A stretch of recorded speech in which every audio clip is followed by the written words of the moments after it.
Hey everybody, hope you're having a nice weekend.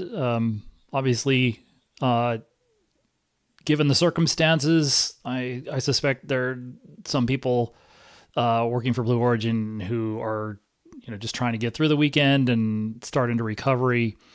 But uh, I think after a couple of days, I think there's not a lot there. I think basically there's just some clarifications, but I thought I'd run through where things stand kind of on the weekend here going into next week.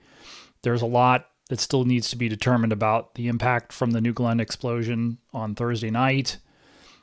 It still sounds like the Artemis 3 flight crew announcement is going to go ahead a week from Tuesday on June 9th. We just recently had, there's been a lot of news in the last couple of weeks. The first version 3 Starship flight test was only a week and a half ago. Still don't know a whole lot about what happens after that. We have a little bit of information, but I don't know that it's particularly new about Artemis 3 schedules. Obviously, the New Glenn, the accident and the collateral damage to the launch pad and the launch complex and the infrastructure there will be one of the biggest impacts to what's going on. They did last week, in addition to the announcement of the Artemis 3 flight crew announcement, there was a moon base presentation, and they took questions from the media after that. Blue Moon Mark 1 and Blue Origin were one of the prominent winners of awards during that announcement. And so really it isn't so much that those awards are still going to Blue Origin and to Blue Moon Mark 1. It's just now the question is time.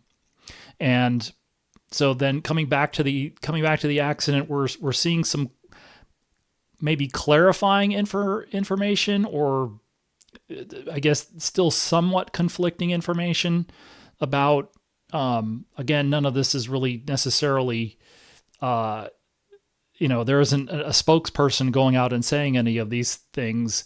The early reports, we did get something that more official from Blue Origin yesterday. So one of the part of the infrastructure at Launch Complex 36 is the horizontal integration facility, and they did have a significant amount of other flight hardware in the hangar. And there was obviously some question, given the how severe the explosion was, how much damage the facility itself took, and then all of the hardware inside. There were some early reports that one of the first the already flown first stage had taken some damage, but then yesterday, Blue Origin, I believe he's the chief executive officer, said that the hardware in the HIF appears healthy from quick looks, but I don't really know, that somewhat clarifies things, but I don't know what exactly they mean by quick look and what they mean by healthy. And so we are also we're still hearing that it's, things as you would expect, looking at some of the other media that have done some overflight and taken pictures of the pad area.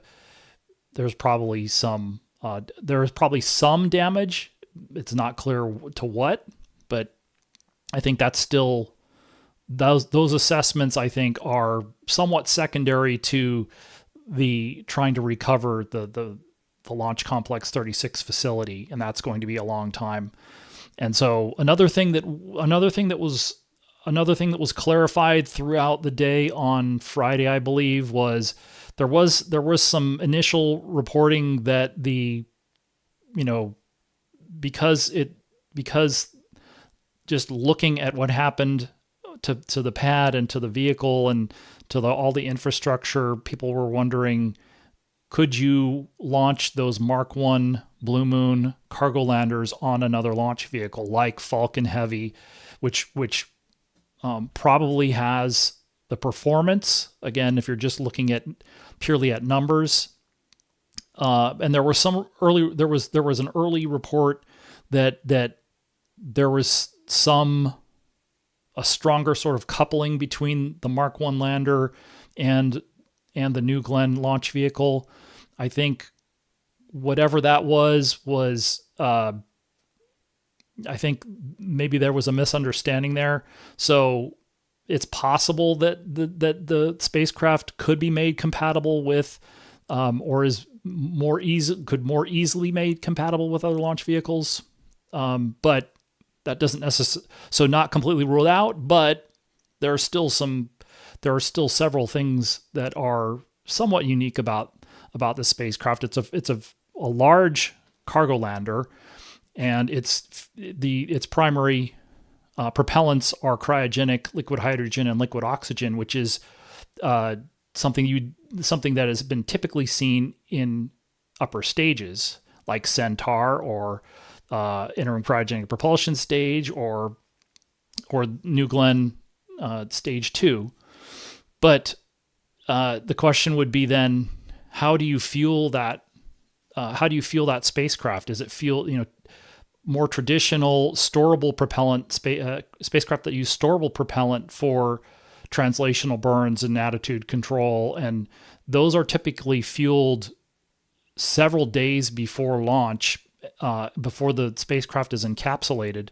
I don't know that we know. It's possible. I'm sure somebody knows, but I don't know how much public information there is about the ConOps for the Mark 1 spacecraft in terms of whether it is fueled, whether it takes on most or all of its LH2 and liquid oxygen load before encapsulation or out on the launch pad.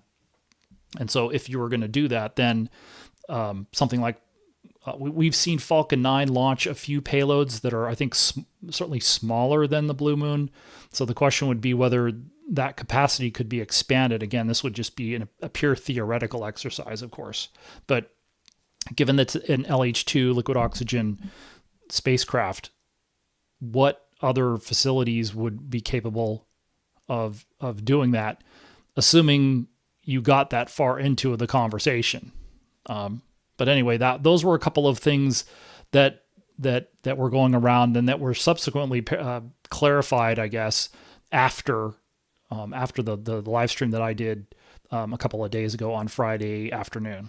So, and then beyond that, I would say I don't know that this necessarily completely rules out Blue Moon for Artemis 3. It's just I think you have to set it aside for the moment until we find out whether it can be put back on the, I guess, I don't know about taking it off the table, but I think it's still a question of, is it on the table right now, or is there sort of there's just going to be an indefinite period of time where they're trying to figure that out. And then, so, that would have been the first Blue Moon Mark 1 lunar lander was going to be launched by a New Glenn later this year. We just heard on Tuesday, NASA ended up being the source saying that the launch date for that, again, prior to the explosion, was no earlier than the fall of this year. But now, again, I think we have to wait and see whether that is feasible and whether you would put that back on a 2026 calendar or not. For now, these are some of the milestones that I think we're still expecting might be too strong of a word, but anticipating. There were some references, and so if we go through that list, so the Axiom Space lunar surface spacesuits that would be used on Artemis 4 after the lander gets to the surface with the two astronauts, the surface crew. We've been waiting for a critical crewed vacuum chamber test, and last year the Government Accounting Office report had said that had cited information that they were given that the test was expected as a part of completing the critical design review in early 2026, and of course now we've passed that, at least if we're using that as a, euphemistically. But then we did just get a NASA Inspector General report, and they're referring to the critical design review as later in 2026. That was just released last month. That gives them a lot of slack. It could be basically any time this year, but we're about to be halfway through 2026, and it's not clear exactly where that crude thermal vacuum test would be, and then when they would be able to completely close the critical design review for the spacesuits, the Starship propellant transfer demo, and then the Starship HLS critical design review that would follow that.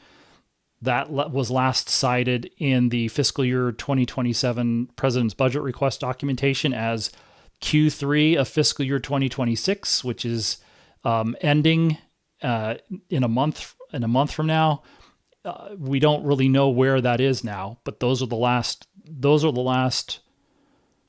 obvious schedule references. There may be obviously posts floating out on the internet, but I don't know that anybody has officially confirmed those.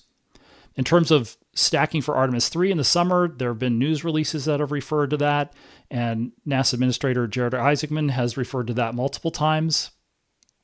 We heard about the Artemis 3 Orion completion being fourth quarter, fall 2026, end of the year, and that last one was something that we heard Lockheed Martin officials talk about this month at an AIAA conference. And then we've also heard recently from Jared Isaacman that they're looking at doing this, what I would call partial stack tanking test, as opposed to a early wet dress testing, but same kind of thing. The idea being, again, this is my guess, given the availability of other hardware, we know that the solid rocket booster hardware is ready to stack, aside from a little bit more preparations for the aft segments and the aft assemblies, but that hardware is basically ready to stack, and the core stage, in theory, should be ready to stack by the end of the year. So you could roll those out by themselves and do a tanking test on the core stage. And then for the core stage completion itself by Boeing, there's no date specified, but it has to be before the tanking test and before they roll out to the pad. So they would need to finish it. They would need to mate it to the boosters, and then they would need to mate all of the relevant umbilicals. So that would be the tail service mast umbilicals, the solid rocket booster aft skirt umbilicals, the core stage intertank umbilical, and the core stage forward skirt umbilical at the very least. Probably, and certainly also the vehicle stabilizer if it's going to go outside.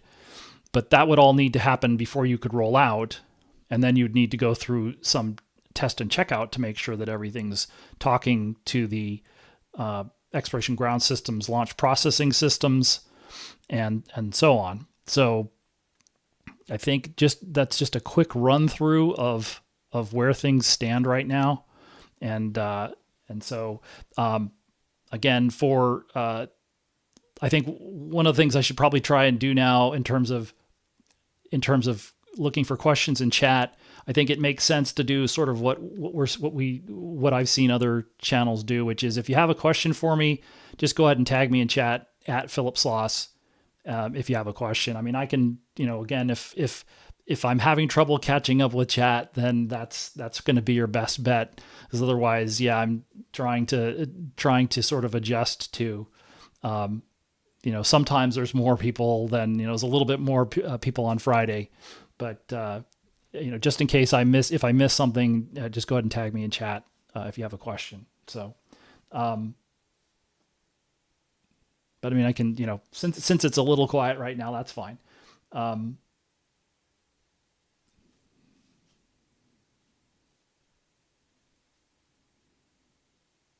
Yeah, and I guess so.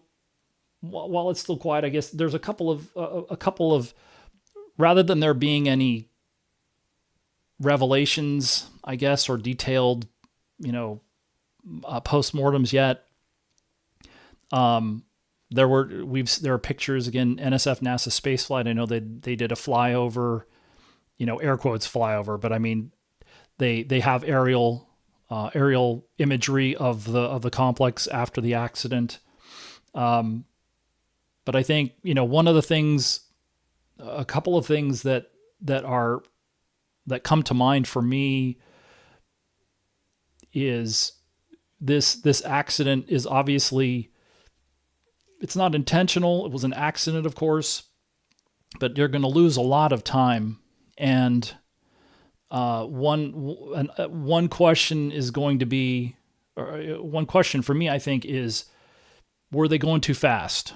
And if so, how much of a cautionary tale that is for everybody else? And so, I mean, there's a difference between sort of ramping up and sort of turning the corner, picking up momentum. I mean, these are all figurative, but were they trying to go, were they trying to go too fast? It's a rhetorical question. I don't know that it can be answered, but under the circumstances, I certainly wonder about that. And does that apply even rhetorically to some of these other efforts? We're seeing NASA Exploration Ground Systems and SLS and Orion are trying to pick up their pace. I think, there's, if anything remotely like this type of an accident with anybody else would be under the circumstances where this was a huge critical player in the next couple of Artemis missions, including the big goal of the first lunar landing. If anything like this happens to anybody else, it's, I especially in the next handful of months, that's to me something that I would be wondering about and wondering if this applies, if there are any lessons that other programs can learn from what happened here. I mean, obviously they don't have a root cause yet necessarily, but in addition to providing support, which is what I know NASA Administrator Jared Isaacman has pledged for NASA to help out as much as they can, but also wondering if ever, folks looking around are, hopefully there are things that can be either lessons learned or just, again, a cautionary tale. Sort of, you don't want to go too fast, even with these deadlines. And thankfully, nobody was hurt. But that's an obvious question here. I think, just generally speaking, is what in terms of what happened.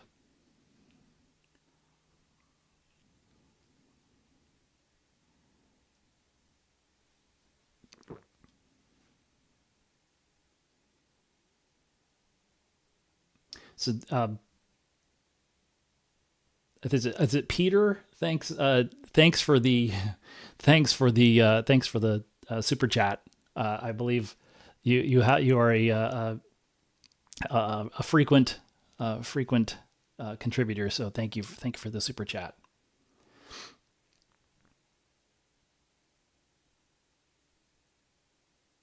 So I mean, it's there.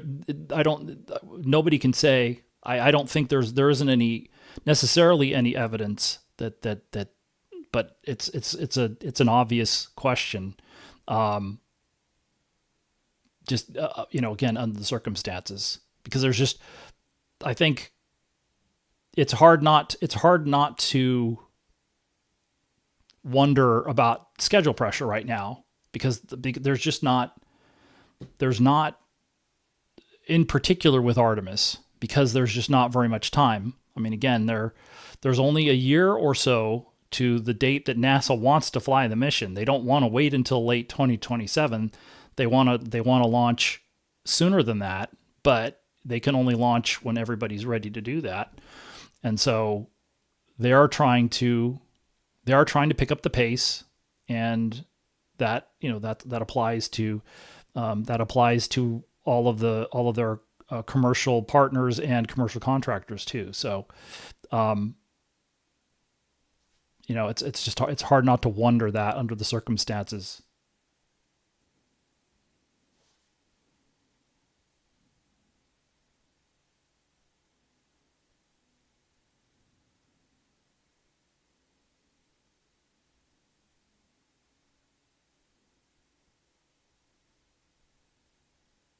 So that's an interesting that your father's space program talking about the AC-5, the Atlas Centaur 5 accident in, I believe it was in 1966. I'm trying to remember, but it was they ended up, I believe it was a very, very short fallback. Although I guess I saw some footage from Spaceflight Now. It looks, I think it was taken from Cars Park, but you can see the vehicle a little better. The view from Port Canaveral, you had the transporter erector was that the vehicle's more obscured behind the transporter erector from that angle. But you could see the structural failure of the vehicle. You could see the vehicle begin to collapse, and then that flash up around the second stage area. Similar, I believe, a similar thing. There's so many. There were a lot of Atlas failures at the beginning of the program. I can't recall if that was the one where there were ones where things like the pre-valves just closed, after first motion. But I believe that in the case of that launch, the vehicle, you had the vehicle shut down. I think all the engines shut down after first motion, and it had only risen, very, very few feet off the mounts, and then it just collapsed. So, not necessarily the same thing as this in this case, but it was used as sort of a test case to measure overpressures, and in terms of trying to get a sense of how large do we make blast danger areas for operations at Cape Canaveral and also Kennedy Space Center at the time. So, but in that case, talking about pad 36, again, just by coincidence, pad 36A, they had a pad 36A and a pad 36B they were working on. But yeah, this is, there, I guess, some parallels, but it's really more echoing than necessarily a pure parallel.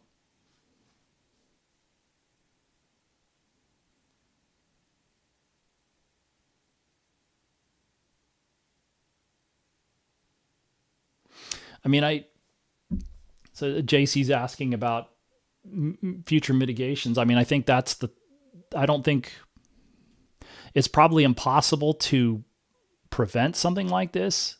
You might have lots of controls and something still happens, but I think it's kind of like what we were talking about on Friday, which is when SpaceX had something like this. It's not a pure analog to it, but SpaceX had already was in the process of activating a second Falcon 9 pad at the time that they had their on the pad accident at pad 40. So they were able to return to flight much more quickly than they were able to return pad 40 to flight. So in this case, you're trying to mitigate a single point failure, and sort of how fundamental that sort of single point is in this case. And it's easier said than done. Also, it's not free. So, you could say the same thing about for the NASA programs. Pad 39B is a single. They only have one launch pad for SLS. They only have one mobile launcher. So again, things like the transporter erector. Again, I don't know that we've necessarily got a declarative firm, even if it's hard to believe, but what has been written off for sure. So I don't know that we're necessarily going to get anything official, but I think the assumption is the transporter erector is a loss. The lightning tower that came down, I think that's a little bit more of a safe bet, although maybe it's equal. But maybe having, maybe working on, is it just too cost prohibitive to have a second transporter erector as a, either as a spare or for increased cadence, for instance. But yeah, you wonder about what some of these things, and again, that's the thing. How much does it cost? That's why NASA couldn't afford to keep Pad 39A after Constellation was canceled. So they sold it, or they leased it. So, and NASA can't afford, and again, when I say NASA, and it's sort of NASA in air quotes. So NASA doesn't make any spending decisions. NASA executes plans and plans from the president and Congress. So you could say Washington, between the two branches of government, they've decided this is how much that they're going to spend on infrastructure. So they're in a similar situation, although very narrowly. The breadth of the situation for the government programs is different than for Blue Origin and New Glenn. So.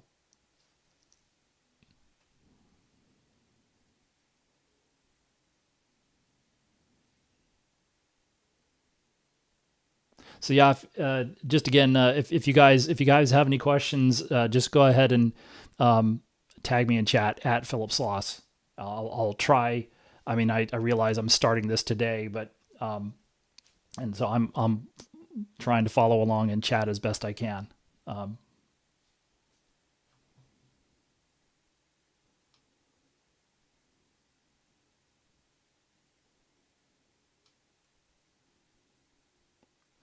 I mean, that's certainly another.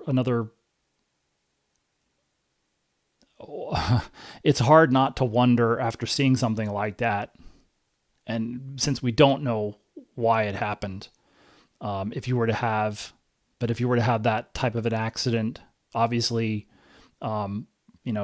take your pick, but collateral damage are the. I don't know that. I think that the two pads that were built at Complex 39, Pad A and Pad B, I think they were spaced apart probably based on the Nova vehicle, which wasn't built. But I would say Starship, I think, already dwarfs, is already much larger than the Nova vehicle was, that was envisioned. And so, what happens? I hope everybody's kind of got their contingency plans out, and just refreshing them and making sure that they have a response, that they can deal with something like this at some of these other pads for these different vehicles. I think it's hard not to look at that and wonder, especially under the circumstances, because I think one of the things that's so surprising about this, and one of the reasons I wonder if they were going too fast, just in a rhetorical sense, is that this wasn't the first vehicle. Like this was the fourth vehicle, and in theory, even though it was this stage was being fired for the first time, it's the old school way of doing things where you have you verify and certify a design, down to the little tiny details, and then you make copies of that as best you can. You're trying to have a reproducible process and have each unit that rolls off the line have the exact same form, fit, and function as the previous one. And so I think that's what was surprising about this. Now, in practice, that's not the case. There's always things evolving. You're finding issues. You're fixing them as and then those get cut into the next builds. But I mean, it's still more of a question because of in this situation where this doesn't seem like it was. I know they're looking at doing upgrades, but it doesn't seem like there was this was the fourth launch vehicle in flow, since they're all going to be, it might be the same booster, or it might be a reused booster, but it's a new integration set regardless for the fourth launch. So that's why the units themselves may not be flight proven, but in theory, the design, the production, the blueprints, the process, all of those things are being proven by the most recent launch and the body of launches that they're doing.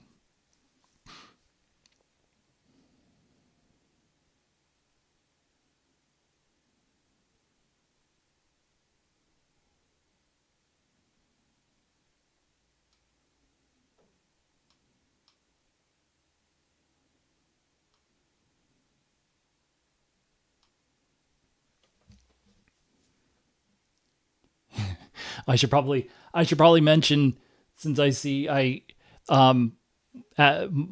Philip is with one L. I could see it, you guys. It's okay. Maybe I'll have to do something. I'm not sure how I can make that work, but just so you know, it's Philip with one L in the Philip part, also one L in Sloss. But anyway, I've seen pictures of the damaged lightning. I don't know that has a lightning mast on the top of it, but I think it's, I don't know about dual purpose, but I think it's more than just a lightning tower. But having said that, it looks roasted, and it looks like there are literally roasted in down towards the base. There are structural elements that are have been converted to energy, are no longer there. So I don't know. I don't think we've heard for sure whether that tower is going to be repaired or replaced. And of course, if it's going to be replaced, then it has to be, I guess, demolished or disassembled. So, that's, I think, to be either to be determined or to be announced. Probably to be determined. I don't know if they're going to talk. I don't know how much we're going to hear about their recovery, except in hindsight. So we might hear as they make their way through the recovery process, they'll say we finished this or we did this, as opposed to here's what we're going to do, here's how long it's going to take. I mean, it's possible, but that really hasn't been their MO for the longest time. So, we'll, I guess, just see if it stays there, then it's going to be a repair. If it comes down, then that's obviously the opposite.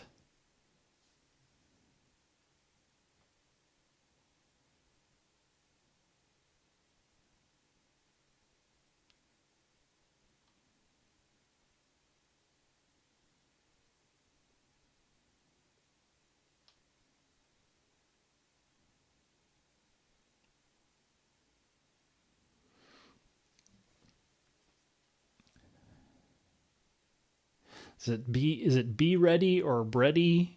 But yeah, I mean, this is not the way that I don't think this is the way anyone wanted to to get data on explosive potential for these newer rockets that are using methane or something similar to methane.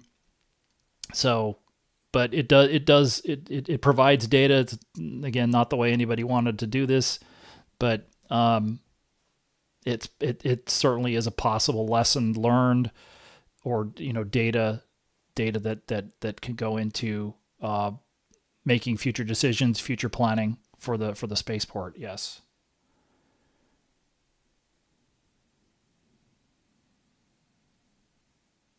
Now, I don't think so. Sean is asking, will they use Pad 39B for Blue Origin? It's a clean pad, but it would, it is. They would have to do a different type of.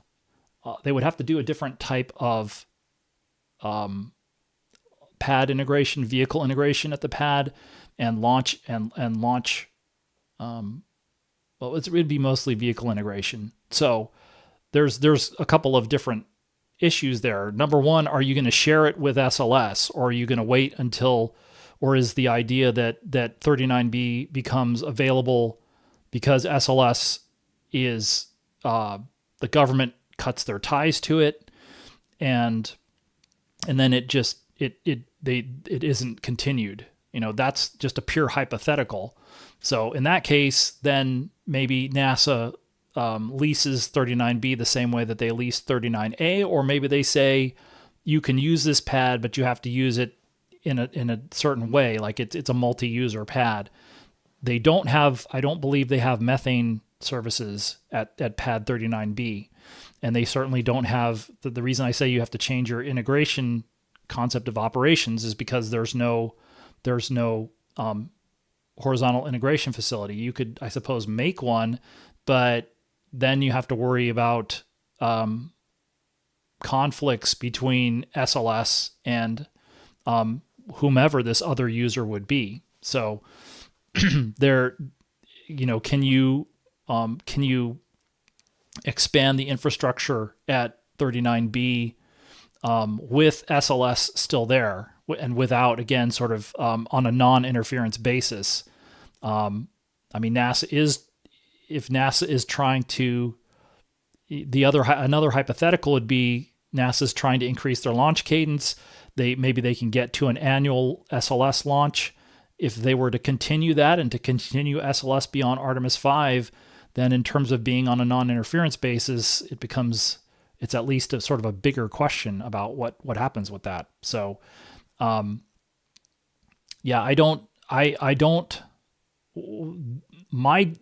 I look at 39B, I don't immediately think of Blue Origin or New Glenn necessarily. If they were to take that site over, you almost wonder if they would have to demolish that facility completely. They might not, in terms of the mount at the center of the pad. I don't know that would necessarily suit another vehicle necessarily. But I think maybe a more generic way of saying it is they would have to do significant modifications, just like SpaceX did to 39A for Falcon 9 and Falcon Heavy, and then they've now taken that. They've taken that to another level, so to speak, with Starship. So I don't know that anybody was. I don't know that anybody would have expected that they were going to. They've basically created two pads within the same launch complex. So I don't know. It's hard to. It's, I guess, again, you wonder if there are better business cases for, again, they're clearing land at Launch Complex 36 for a second pad. If that makes more sense to them, or to purchase land that they don't have to worry about interfering with another commercial or government operation, and that's another thing where interfering with, trying to coordinate work with a government organization versus a non-government organization might be two different things, apples and oranges. So.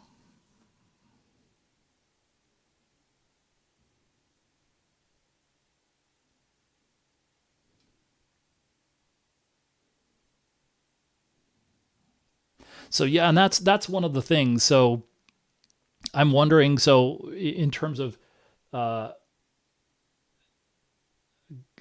Golden Floof, it's talking about the booster in the integration facility, and I think there were other stages. I think second stages, and there may have been other hardware in there, other flight hardware in there.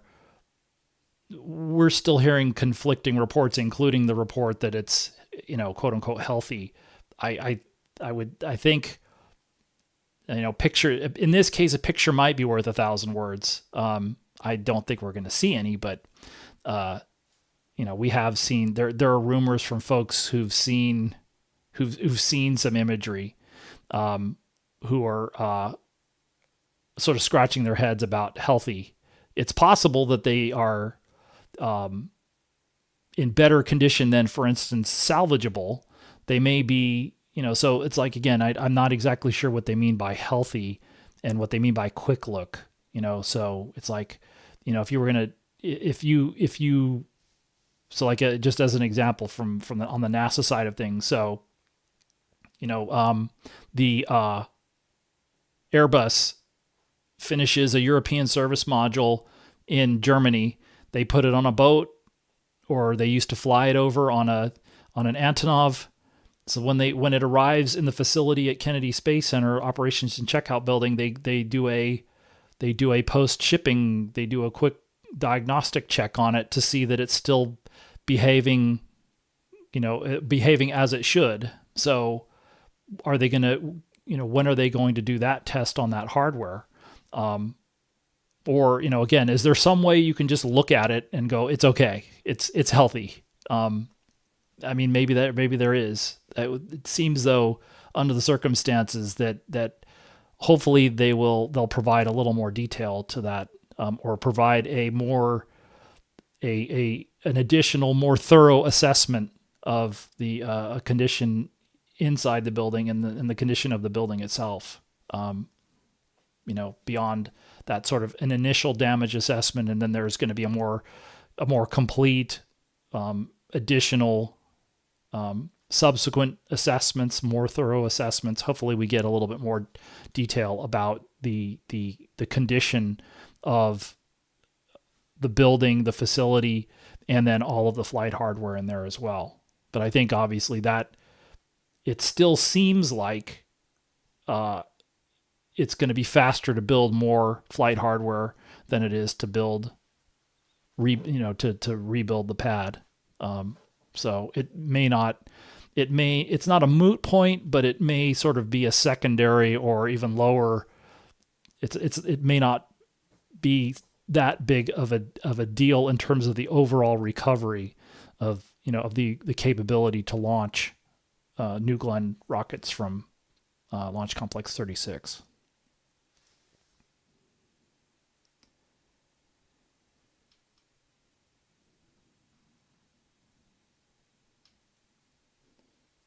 Well, that's let me see here. Let me go.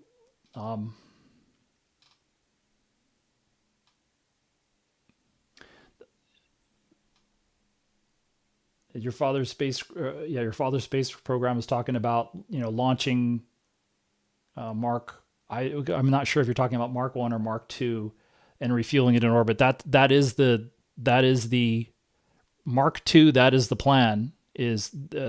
They make extensive use of on orbit refueling of liquid hydrogen, liquid oxygen between New Glenn second stages and the Mark II lander and the cislunar transporter, or I don't know if that's just called the transporter now, but that's the plan for that. But that's also not necessarily the plan for the accelerated version that they were going to offer for Artemis 4 to compete for the Artemis 4 assignment.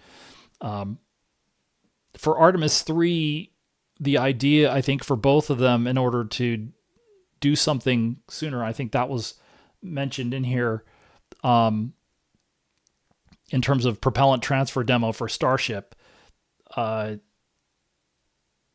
theory, the Artemis 3 mission plan would not require refueling even Starship. You could launch Starship, and I know they're talking about at least a 48-hour initial, I guess, lifetime for the ship. It may be possible to extend that with not minimal equipment, but it may be possible to extend that a little bit longer. But it may also be possible. Again, it depends on how thoroughly they're going to address some of the test objectives in Artemis 3. But I think the point is, Starship, I don't know that the propellant transfer demo is required for Artemis 3. You, in theory, could launch an HLS Pathfinder, as they called it in the news release, or prototype, which has the life support systems on board. It doesn't need to be necessarily need to be refueled. It doesn't necessarily need lunar landing systems like legs or anything like that. But in terms of test objectives and goals, in terms of evaluating how Starship functions, operates in a docked configuration with Orion, same thing with Blue Moon, you can do that in Earth orbit without, at least again theoretically, you wouldn't need to do any refueling at all. That you may have to do some work to make that work, but it may be possible, if not the baseline, to do that without any refueling. And so then in theory you could do that without waiting for the propellant transfer demo. But again, this is one of these things about how much time there is left. There just isn't there's only 18 months until early 2028. So if they haven't done the propellant transfer demo by this time next year, that's not very much time to do that, then to do the critical design review, then to do an uncrewed lunar landing demo, and then turn around and do the full crewed landing demo. So that's there. It sort of makes the propellant transfer demo and the other demos, they're essentially separate demos. And if anything, what's interesting about it is the propellant transfer demo, I think you could consider to be in the critical path for the uncrewed lunar landing demo, and then the crewed lunar landing demo for Starship, whereas Artemis 3 wouldn't necessarily be in the critical path for any of those demos, but it would be another demonstration test that they were going to do as a part of this. So I don't think it requires,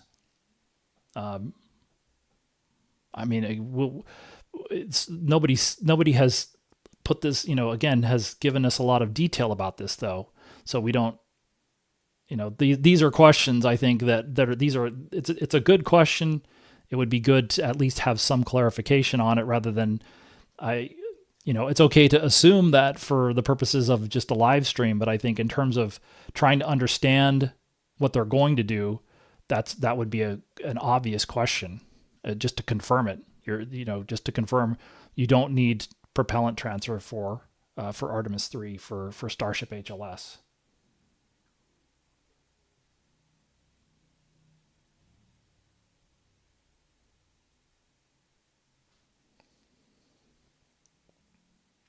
That's it's an interesting question about, let's see. So JC's asking about, there has to be some internally you would want to have some idea about the BE4 engines, because there's some commonality between the engines on the New Glenn first stage and the new engines, or the BE4 engines on Vulcan, until that could be sort of ruled out or be cleared as a root cause issue for the accident. They would need to do they would need to make sure before they clear that. Now Vulcan's got the solid rocket, their solid rocket boosters. That issue I think is still being that process is still going. So I don't know when Vulcan is going to fly again.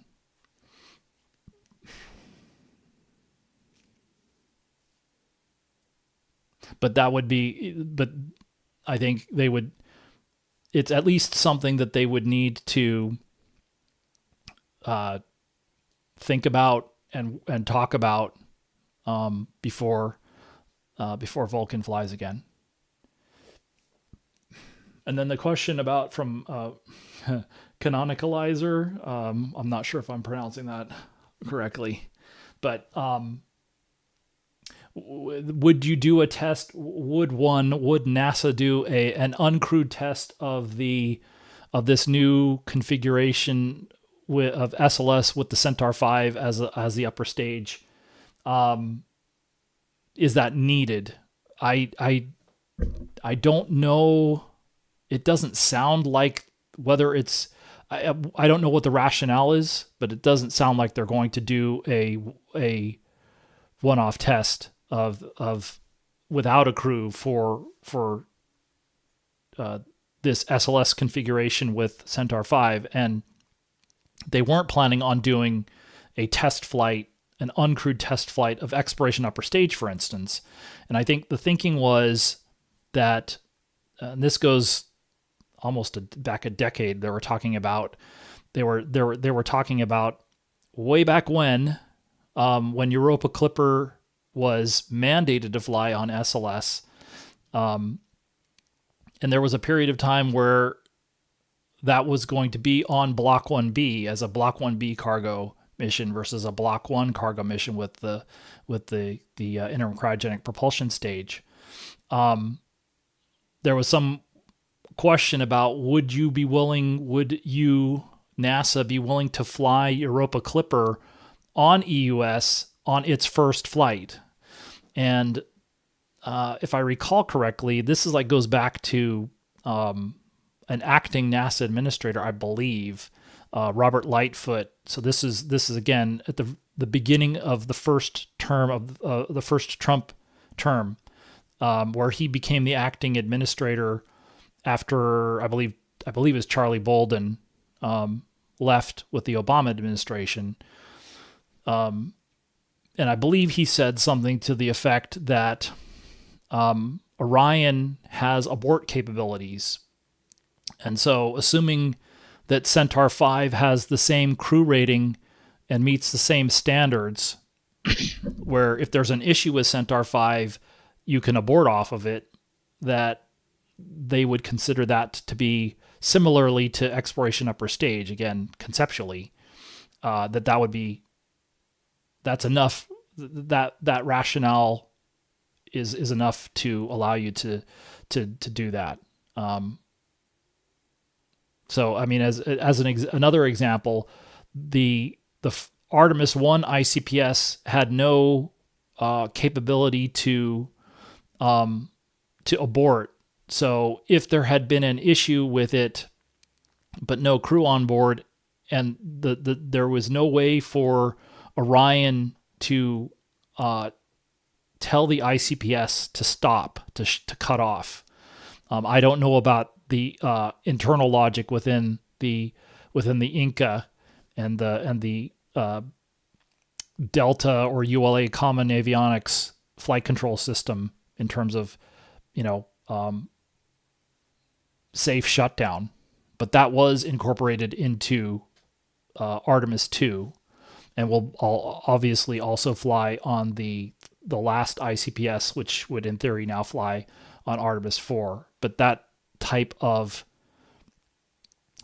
capability would need to be there regardless, and it may be all of that provides the flight rationale for flying crew on a first flight of Orion with Centaur 5.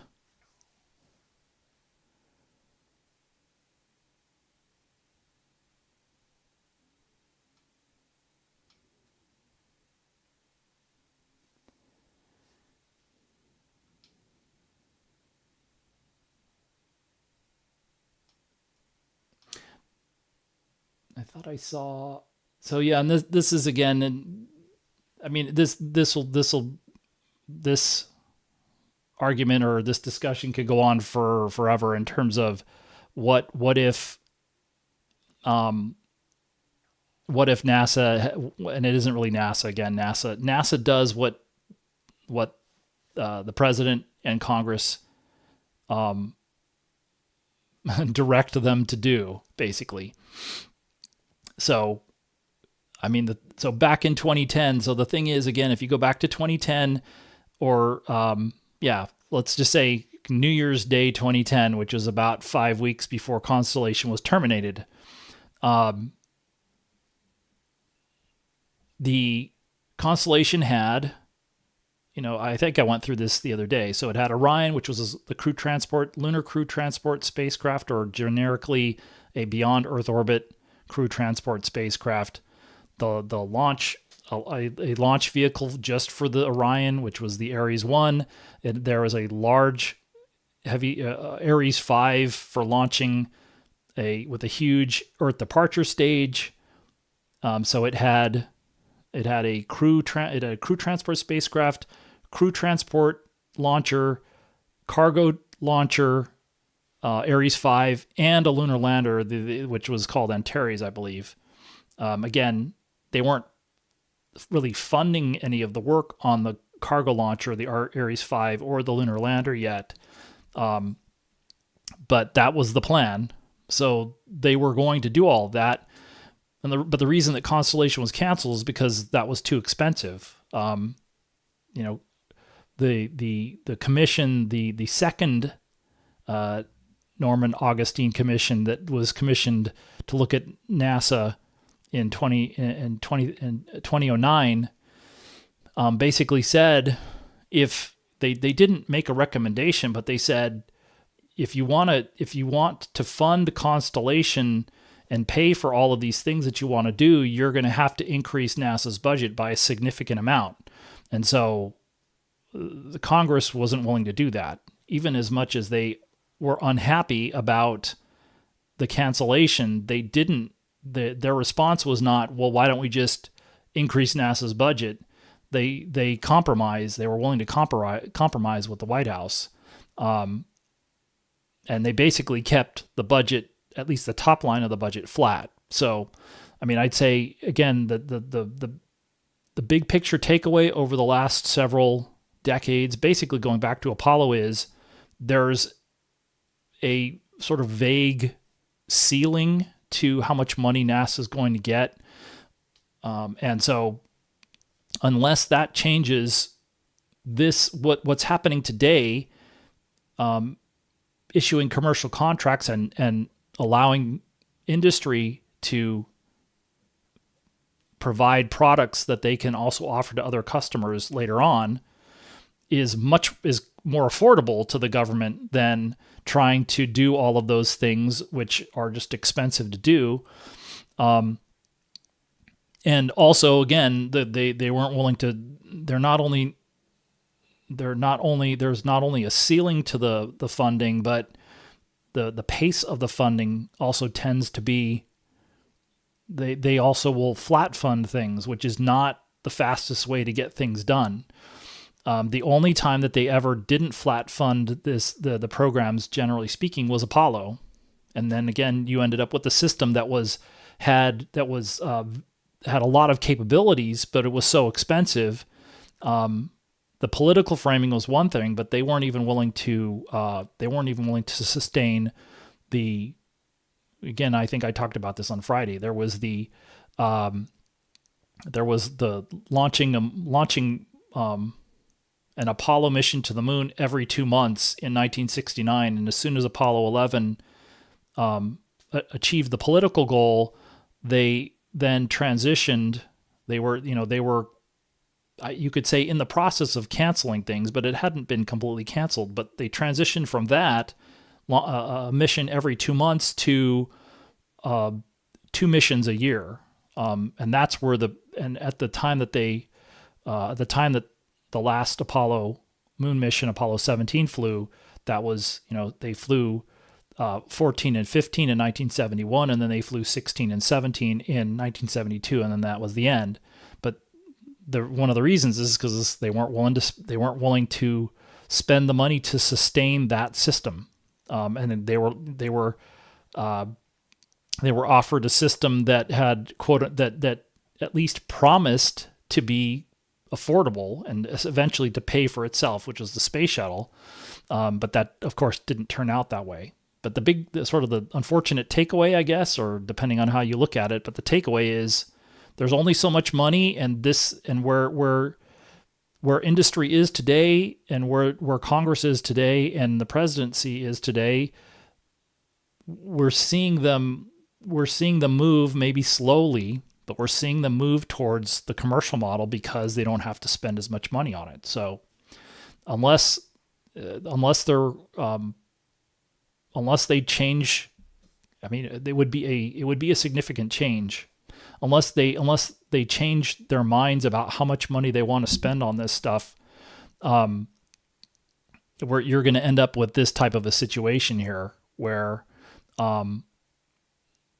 yes, you're reliant on industry as it continues to mature, but that it's also this is the more affordable way to do things. And it's I guess another one of the interesting things looking at this, that this type of an accident puts in relief is, if you take the lunar landing deadline, so to speak, or the race with China out of the picture, and were to look at this on a long-term sustainability standpoint, or from a long-term sustainability standpoint, this is still not good. But if they learn lessons from this, then, and if it postpones that sort of sustainable multiple launches, multiple Artemis missions per year, if it pushes it into the next decade farther, that may still satisfy the goals of the inside the Beltway goals in Washington, between the presidency and the legislative branches, to have a long-term presence on the moon, similar, at least at a high level, to what you're seeing on the International Space Station, where they've had astronauts on the space station for this entire century. Only a quarter of a century old, but still, that's a long time. And so if you set aside the race part of it, yes, this is a huge waste of time, essentially, but this is part of a maturation process for the industry as well. And then the government doesn't have to spend as much money on it. So if there are different goals, this is this odd combination of things going on, where there are a lot of words said about the race, but there's not, it's sort of, again, putting your money where your mouth is. I don't know that. I think what Congress is doing is they're putting industry's money where their mouth is, and that's the money speaks loudly in circumstances like this. This is the choice that they made, and they're going to have to live with it, because it's too late to do anything except try and help them get back on their feet.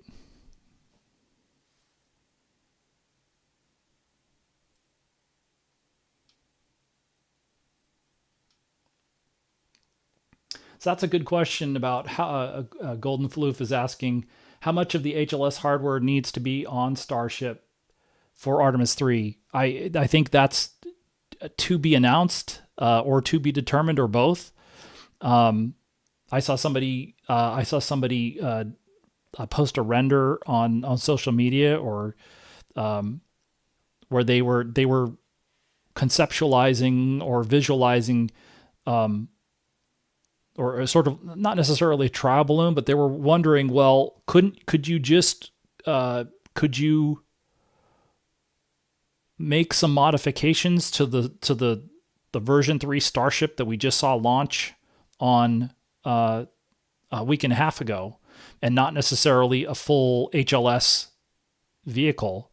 Would it be enough for Orion to dock with there's no, I don't know about a standard starship, but would it be sufficient for Orion to dock with a starship? You obviously wouldn't be able to go into it because there's a I believe that's where the header tanks are. But could you do that? Again, not like a stock starship, but you would, modified to have a docking, to have the docking interface on the nose. But could you do that? That would maybe that would be something that you could launch faster. And would that be enough? I know that there are other goals that have been stated by NASA for that. So I think obviously they would prefer to have as functional of a HLS Pathfinder or a prototype available a year from now. But it's really probably more of a question of, this is this high level question about Artemis 3, given you're just in a huge time crunch where you only have about a year to mid 2027, and you only have about 18 months to the beginning of 2028, and you only have about 2.5 years to the end of the presidential term. So, what do you have time? Do you have time to wait, or do you just go ahead and fly with whatever's available? They'll have to pick a deadline if that's the case. If you're just going to fly with whatever's available, if that Orion and SLS launch cadence is the highest priority, then you have to pick a deadline. If supporting the lunar landers is the priority, then you can wait. But the longer that this goes, the more likely they are going to have to choose between those two. And we will see if we get there this year, or if they can push that all the way or farther deeper into 2027 before they have to make that decision, or if things work out and they don't have to make that decision. I think that's the best case scenario.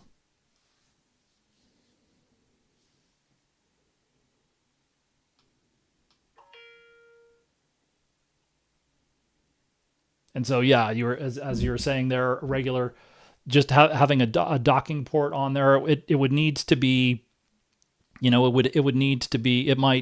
There might be some additional approach navigation aids that would need to be on the Starship. I think the Orion docking system, which is hardware and software, might need more. I don't know if that's all encapsulated on the passive side of the docking interface on the target side, as opposed to the chaser or the active spacecraft, which would be Orion, at least for the first test. Although again, I wouldn't be surprised if the ConOp right now would be, again, similar to Apollo, where for instance, when the LEM lifted off the moon, the LEM would go up and rendezvous with the command and service module, and then it would get into a position, and then it would hold, and then the command service module would become the active vehicle, and then it would approach and dock to the LEM.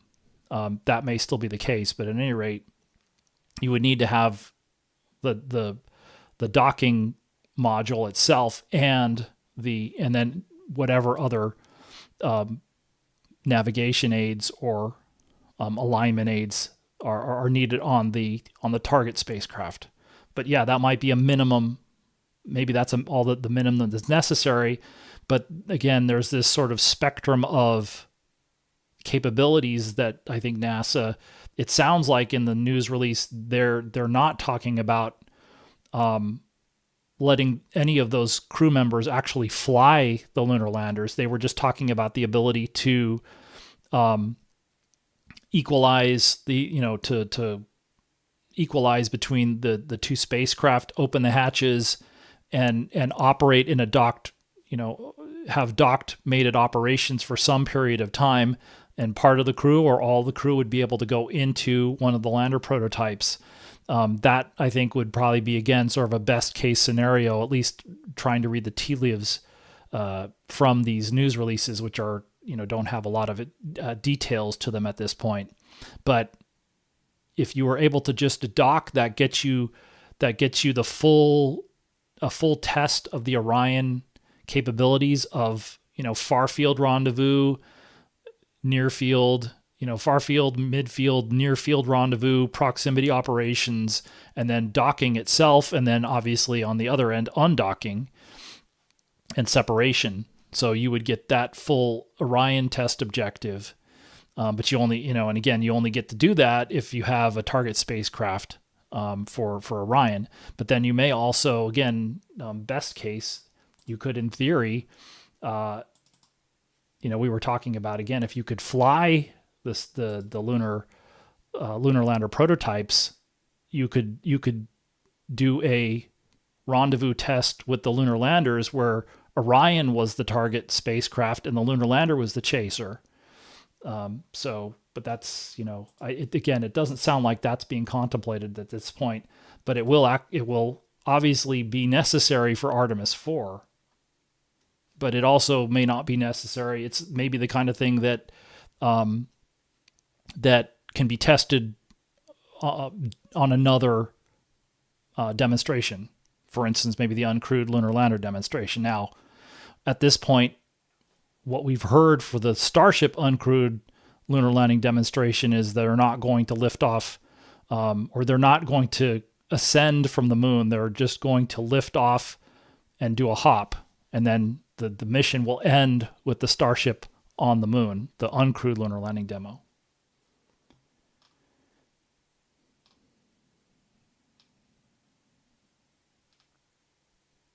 So I do see this. I have seen this. I was watching the NSF Flame Trench yesterday. I can't remember if it was last night or this morning, but I know there are a lot of people who are not happy about the exploration upper stage and being canceled. But so the question here is there any chance EUS and Gateway come back? I would say Gateway has, of the two, I don't think either of them are going to be resuscitated by NASA. The only way that either of them would come back is if Congress ordered NASA to do that. I just don't think that NASA wants to do that at this point. The current administration, they just turned away from those. So I wouldn't imagine that this would change their minds. This wasn't something that struck. It was not something that struck me when I saw this. That means this could change the fortunes for Gateway and exploration upper stage. And so if Congress, that the only way that that's going to change is if Congress orders them to do that. And given what little we've heard about this, I haven't heard anybody in Congress say anything about Gateway. At least we heard a couple of representatives, or maybe it was just one, but the chairman, we did hear one representative talk about Mobile Launcher 2 and talk about these old 15-year-old mandates for SLS. So, of the two, I guess, again, theoretically, EUS might, you could still do it in theory, but I don't know that, I'm not sure it's even possible to do that at this point. Maybe it is, but I don't think, I'd say the chances are very low. And it's, trending to zero, if not already there. I guess it's not totally impossible, but it just seems like, we'll see, but I just don't think, if somebody was going to object to this or suggest something else, I don't know why they waited so long. I don't know that this necessarily, because you have a similar problem with both. So there was the issue that was cited with the Gateway in terms of corrosion issues with, I believe, the structures. Not, I don't know how extensive they were, but they also said in there that they didn't expect the Gateway to be, if they had continued that they wouldn't have been able to launch until 2030. I guess they're basically saying beginning of the next decade or thereabouts. That's a long ways away, but that's probably only, I don't know if they were talking about launching or whether that would only be about a year later than they were talking about Gateway being on station anyway. So Gateway was already trending out into the 2029 space for being on station. And the same problem for EUS. So if EUS was flying right now and Block 1B was the standard configuration of SLS already, I don't know that they would have been willing to look for a substitute or an alternate upper stage. The problem for EUS is that it was not going to be ready. There was not enough evidence, if any, that it was going to be ready by the end of 2028 to fly for the first time. And then beyond that, I don't know how much evidence there was that the second flight unit was even on contract. And so if you recall, if you've seen any of my recent videos, I just did a video where I was wondering out loud if the core stage, the SLS core stage for Artemis 5 is fully under contract. So that question rhetorically would be out there, I believe, for the EUS if it still was alive for Artemis 5. So again, the basic point is both of them were late. Both of them are not available right now. Both of them were probably not going to be available by the end of 2028. And so that's, even if the alternatives aren't necessarily going to be available by that time, it's, you still have the problem of, do you stay with what you were doing when it doesn't serve your purposes? So I think it would be, if it would be great to be able to keep that capability, because that would be a useful capability. It's just when is it going to be available? That's, I think, the question. It's like for EUS, they weren't, the structural test article probably wasn't going to be ready to ship to Marshall Space Flight Center until probably closer to the end of this year. So you're already almost to 2027 before you get into structural testing. And then it's not clear how quickly they were going to be able to build the flight article. And then that still had to go to Stennis. So, again, this is one of those no news is not good news things where we're not hearing milestones. We're not hearing target dates for shipment of that hardware. It's like, why are they being so quiet about progress? And again, to be fair, it wasn't just them. This is the same question that we're seeing kind of across the board is, why are they being so quiet about progress? And schedules. That's kind of a rhetorical question, but why are they being so quiet about it?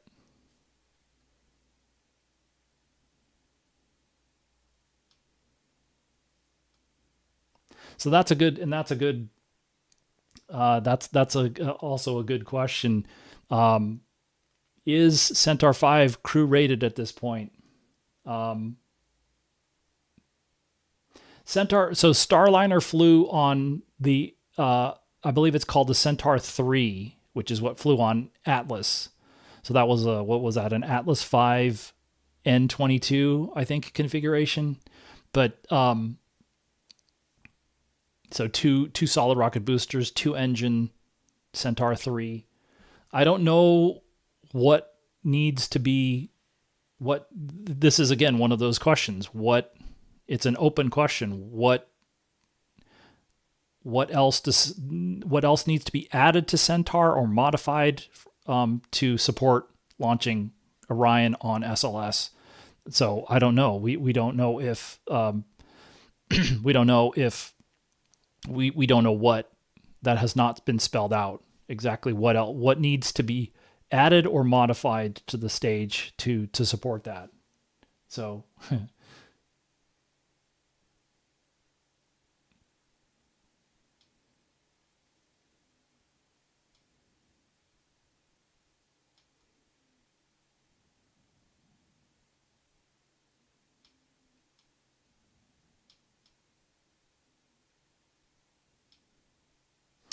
Let's see. So somebody's asking here, could Vaquero is asking, could SpaceX do its own LEO crewed rendezvous test with Dragon and a fully functional HLS? I mean, if they wanted to, I don't know that. I think the question is that would be the question to SpaceX. I think is, so could they do it? Yes. I think the question is, do they want to do that?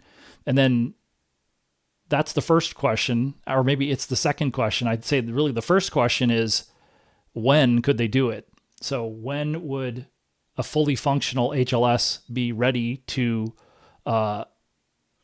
either be the target of a Dragon rendezvous and docking, or vice versa? So, that's, I think, the thing. So if a fully functional HLS were around today, then it would be sitting and waiting for Orion and SLS to get ready to fly Artemis 3. And I would imagine that NASA leadership would be hurrying to get that done before mid 2027 to fly to it.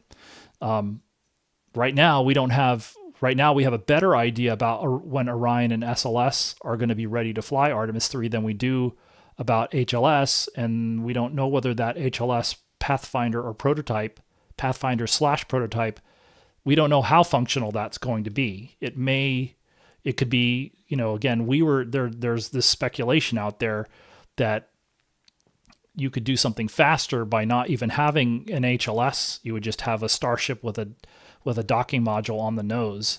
But that would still be missing all of those internal subsystems that are going to be needed for the Artemis 4 lunar lander. Again, life support systems, airlock, the elevator, yes, you need it, but kind of useless in Earth orbit, I would imagine. But at the very least, you would want to have the life support systems inside a crew cabin. And so that's the thing. That is going to be a question, because they may not need it for Artemis 3 and they may not need it for the uncrewed lunar landing demo, but they're absolutely going to need it for Artemis 4. So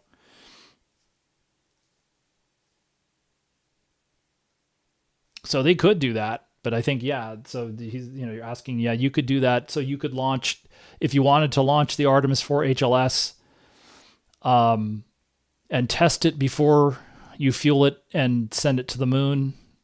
You could certainly do that. I think the question would be, where's Orion at that point? And so if Orion's not around, then yeah, you have a bigger problem. But I think, again, the question is, when is Starship HLS going to be ready to fly the Artemis 4 unit? And so they have all of these demonstrations that they have to complete. Again, propellant transfer and uncrewed lunar landing demo. Both of those were critical to the lunar landing before Artemis 3, before this version of Artemis 3 existed. So that's one of those things that this accident with New Glenn is a reminder of, is how we got to this point, which is New Glenn they were hoping New Glenn was going to compete with New Glenn and Blue Moon were going to compete with Starship for the first lunar landing, because Starship was behind schedule. They were supposed to be, just like everybody else for the first lunar landing, they're late. And so they, again, about end of summer last year, they told NASA they weren't sure if they were going to be ready for a lunar landing until either the second half of 2028, or Sean Duffy at the time said closer to end of 2028. And so then that's when that acceleration effort went into effect, or at least NASA started it. So it's still not particularly clear any of the schedules for anybody right now, certainly for now Artemis 4. So we'll have to see we'll have to see if we get any updates on that. Otherwise, it's probably going to be kind of like the way it's been for the last however many years, where we're just going to watch the calendar and the months go by, and be kind of guessing as to how much is there still enough time to get everything done that needs to get done, until we get some sort of clarity about the plan and the schedule and how they're going to work that.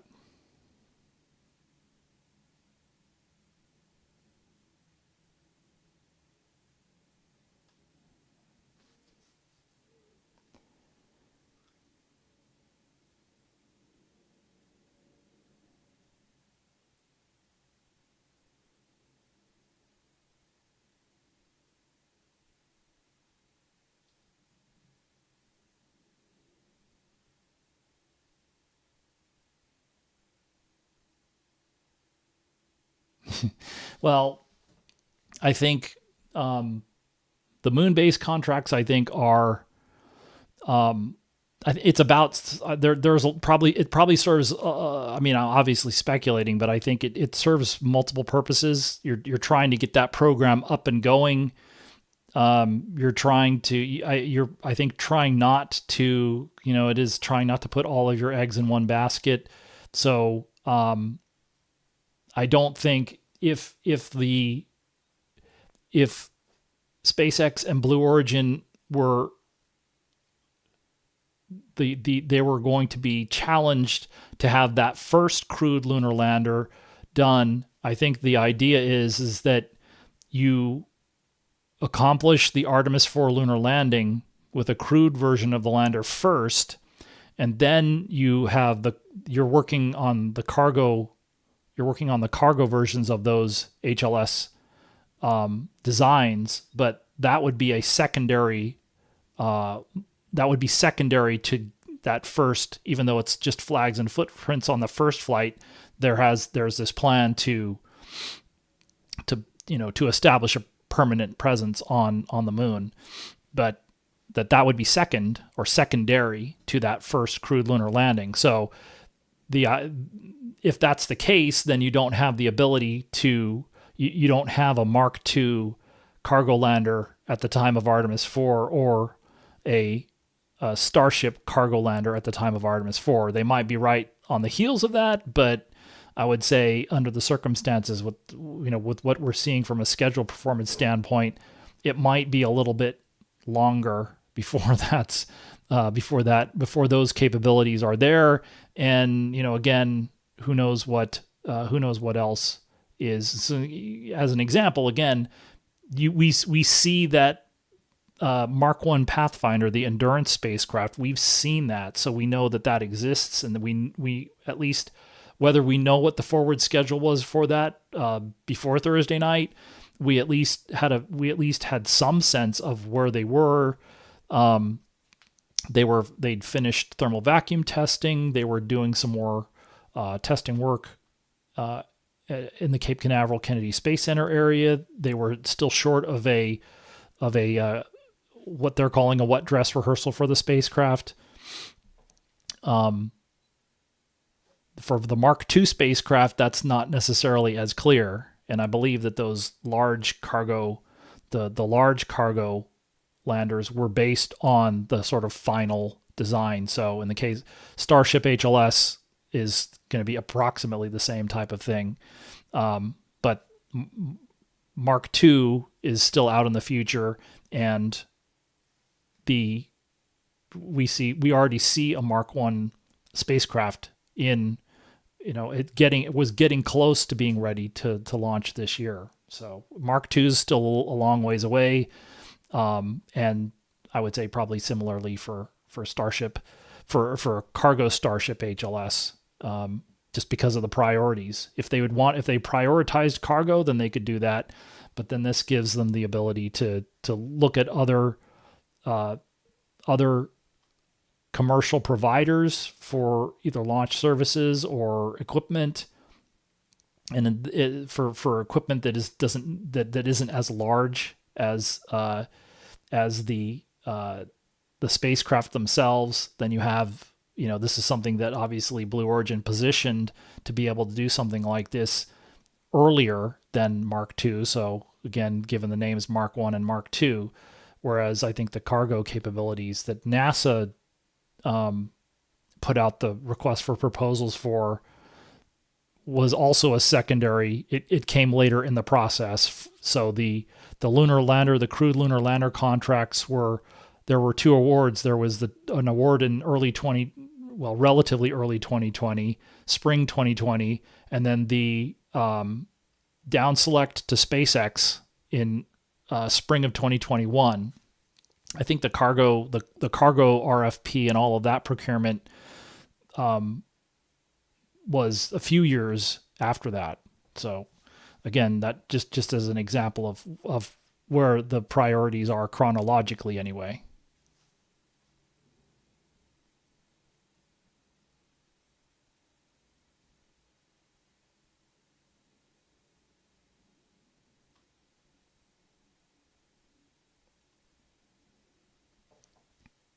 Yeah, that was continuing the questions about the rovers. I guess I think they wanted and this was, I don't know if this would be best case scenario or not, but I think the goal was to have one of the rovers there, at least one of the rovers there, by the time that Artemis 4 showed up. But I don't know that that's necessarily there. I don't know that there is anything in the contracts necessarily. I think they aren't going to characterize it that way, but I think it's more of a nice to have than an absolute requirement. Same thing with the landers, even, same thing with the crewed landers themselves. There aren't really any penalties. There aren't any. The financial penalty for not meeting the date is just you have to wait to collect that milestone payment, but there's no I don't know that there are any penalties other than, again, that they don't get those final payments. But I don't know, again, we don't know how much of the contract is paid out based on on the landing itself, on the checkout on the lunar surface after it's delivered by Blue Moon. So I think that's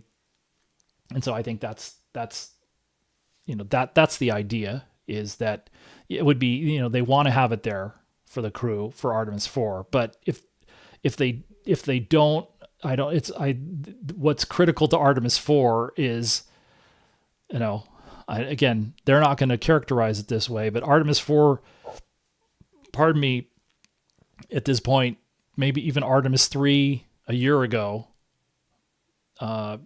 was going to be kind of the Apollo 11, the analog to Apollo 11, where they're going to do the landing is the top priority. Getting the crew back is maybe the other top priority, but the landing is the top mission priority, and the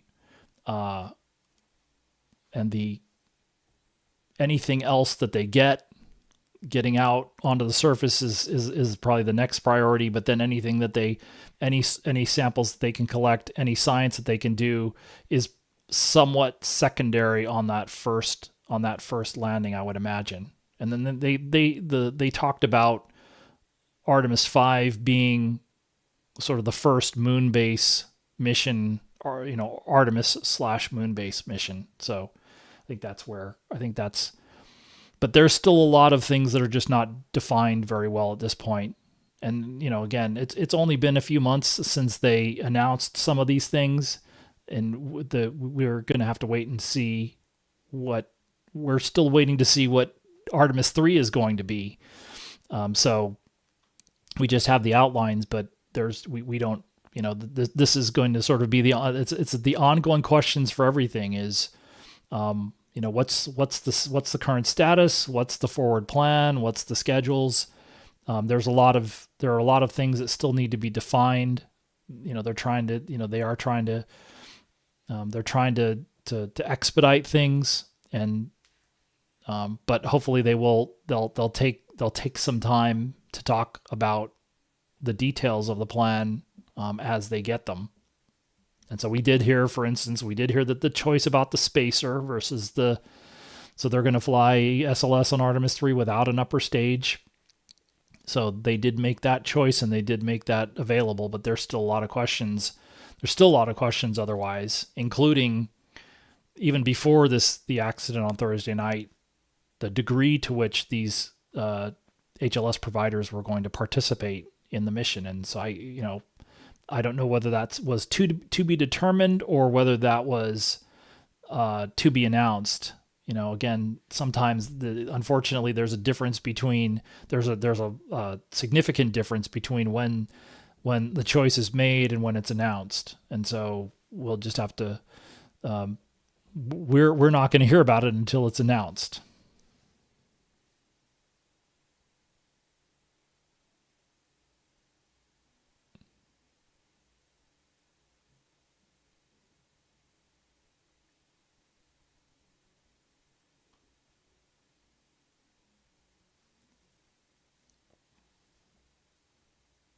So yeah, that's the question. That was one of the early questions, looking to try and perhaps come up with some kind of an alternative to launch the Blue Moon Mark 1 lander, if New Glenn's going to be offline for the rest of this year or maybe longer, but something like that.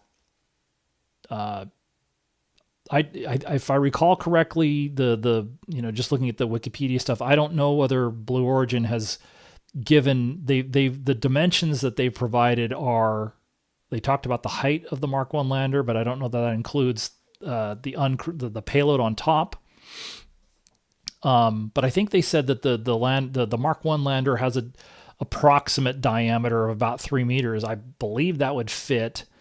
But in terms of integrating that spacecraft with something else besides either New Glenn and or Pad 36, I think is to be determined as well. Because the Blue Moon landers use liquid hydrogen and liquid oxygen as their propellants. I don't think that Pad 39A and Pad 40 have. It goes back to the question of when is the Mark 1 lander fueled for launch? Is it before it's encapsulated, after it's encapsulated, or both? Like a little bit of this and a little bit of that. So, and can it be fueled horizontally? That's a kind of there are all these questions. So if it has to be fueled on the pad, significantly before launch or during the countdown, then that's something that I know SpaceX had a I don't know if it was custom system for fueling a smaller spacecraft that was liquid hydrogen, liquid oxygen. I don't know whether that system could be adapted. It probably could be, but again, who's paying for it? Who wants to do this? So there's a difference between, is it feasible? It probably is feasible given enough time and money. But those are the big deals, I think. If not time being even more important than money here. I don't know about that though, but they're both really important. So that's, I think the problem is, how long would it take and who's going to pay for it?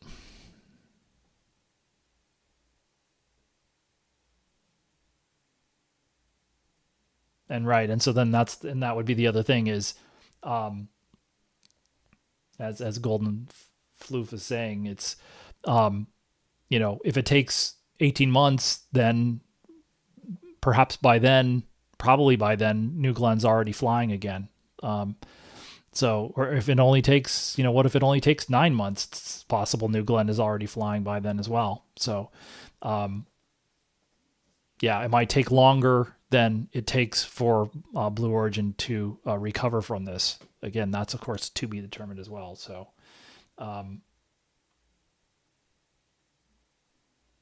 Yeah, and then there's all of the typical, payload users guide things like launch environment. Those those are but I don't know. Again, I would imagine that it could handle those environments. I think where you get into when you look at but it would be interesting. So, like as an example, what's the dynamic pressure at max Q for these different vehicles? So I don't have the payload guide or the payload or the user's guide side by side here between Falcon Heavy and New Glenn. But those are the types of things, there's that you'd have to look at. And of course, that the bigger picture question is whether Blue Origin designed Mark 1 to be, or considered it as a part of the design, that it be somewhat agnostic, launch vehicle agnostic. So I'm trying to think if there's anything. So if anybody, if there are any other questions, go ahead. I mean, things are a little bit. I mean, there's a little less in chat today, so that's okay. But yeah, if you have any questions, go ahead. You can tag me in chat at Philip Sloss, Philip with 1L. But things are relatively quiet, so I'm caught up today. I apologize if I skipped over a question. If I did, just go ahead and tag me in chat, and I'll try and address it anyway. That's Vlad's asking, how far back does this push the timeline? I think in order to figure that out, we would need a baseline. We would need to know what the timeline was, and then I think even to sort of properly speculate, if that's a thing. I don't know that it really is. You can, if you want to just wildly speculate, but to me, it's really hard. There's just no starting point because we don't have a timeline to work off of as it is, because even the Artemis 3, if we're just looking at Artemis 3 all by itself, we have different launch dates cited. I guess if you wanted to, you could say you could call it second half of 2027, but I mean, we've heard mid 2027, we've heard generic 2027, and we've heard late 2027 in different forums. And so you could call that second half of 2027, but that's a long period of time that there's a lot of wiggle room in there. And what does that mean anyway? Like, which, as I was saying in a video a couple of weeks ago, the different teams are working independently. So the Exploration Ground Systems, Orion and SLS team is working on that kind of the same way that they were working on Artemis 2. So they're working on that vehicle, and they still have a lot of work to do. And then you have SpaceX working on Starship, and then you have Blue Origin working on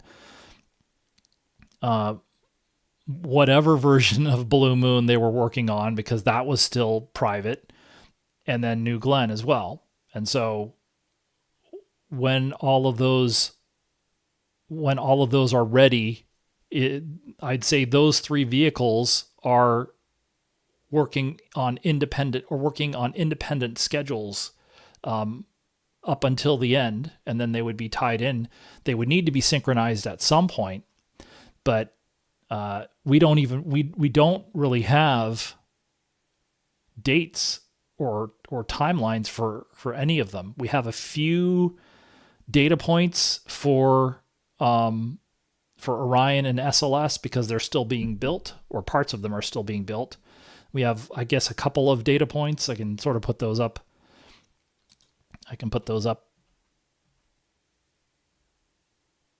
Sort of. Again, this is these are just the Orion and SLS, which is being integrated by Exploration Ground System. So, Orion and the SLS core stage. Lockheed Martin is the prime contractor for Orion. They want to have Orion done and hand that over to EGS for launch processing by the end of the year. EGS is waiting for the core stage, but NASA leadership wants to have a tanking test out at the pad by the end of the year. But then there's still a lot of work to put those together and have them fully ready for launch. And we just saw, we saw all of those milestones ahead of Artemis 2. You have to stack the rest of the vehicle. You've got this spacer that you're going to have to stack before Orion's ready. Then you're going to, you stack Orion. There's probably the mobile launcher configuration is a little different. Then you have to do integrated testing. You do a countdown demonstration test in the VAB, and then you roll out. Do you do another wet dress rehearsal with the whole vehicle like they just did for Artemis 2? Maybe. I guess it depends, again, on how much time they have. But we don't really have any idea about the timeline either for the rest of this year. We have a few data points again, but we really don't have anything for next year about the timeline. So we don't know what readiness date.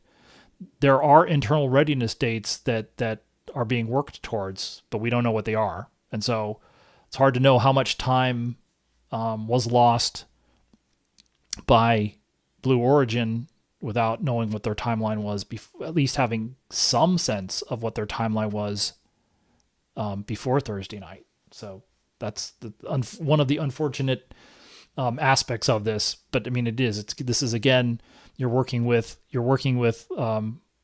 industry, or you're working with commercial developers. That's all. It seems like everything is considered proprietary, including the schedules, and so we get what we get, which is it's up to the providers whether they share anything at all.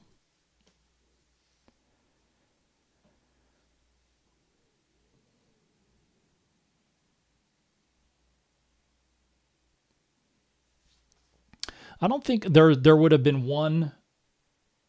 There was one Falcon Heavy needed to launch the initial co-manifested Gateway spacecraft, but that's it. So the other Gateway modules were actually going to be launched by SLS Block 1B, which has now also been canceled. So that would make that. But again, since Falcon is the booster stages for Falcon, the first stage is mostly reusable. Now, again, the exception being the center core for the Falcon Heavy. Those, I believe, are being expended, but it doesn't fly nearly as frequently as a single stick. But the side boosters are typically being recovered. So, but again, now I'm remembering that the plan was they needed all of the performance from Falcon Heavy to get the Gateway co-manifested vehicle out as far as they could. So yes, they would have expended that one Falcon Heavy. It would have, the already expendable center core, and then plus reusable side boosters. And we've seen SpaceX use, so we saw it with the Europa Clipper launch, same thing, fully expendable Falcon Heavy. So they would work that into their inventory plan basically for that. But I don't know that it really would free up. It frees up a center core in theory, but also, of course, the other thing is, that launch wasn't expected. That launch was no earlier than the end of next year anyway. So, but yeah, that one in theory no longer has, and I mean, SpaceX has a contract to launch that. And so I'm imagining they're expecting to be reimbursed or given another contract to launch something else. So that's probably going to be spoken for relatively soon, I would imagine.